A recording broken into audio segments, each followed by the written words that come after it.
Yəni əslində bürc məlumatı, bürcün standartı bir yerə qədərdir. Bir gün belə deyək, Allahın göstərdiyi normaldır. Bizimkilər isə anormal tərəf, kölgəli tərəfini yaşayır. Yəni yumğun dilində, psixoloji dildə desəm, bunlar kölgəli tərəfdə yaşayırlar.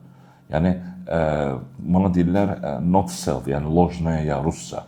Yəni saxta kimlik üzərində yaşayırlar. Deyəndə deyir ki, mən bilim, qoç bürcəm, mənim aqressivəm, həmən tak o dəqiqə partlayaram. Sən partlama günə. Biraz səbirli olma, özü yığma öyrənəcəksən. Yəni sən əvvəla burada yüksələn zat məsələləri var, insanın yüksələn tərəfi, yəni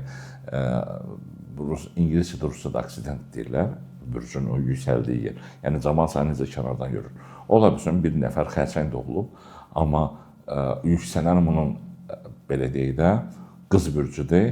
Çox titiz, çox hər şey mən deyəndən görsən, o deyəndə ki, beynindəki durur deyə gördü, mən deyəndən hamısı çıxdı. Sanki bu nəticəni almaq istəyirdi. O nəticəni almaq istəyirdi, o cürə də oldu.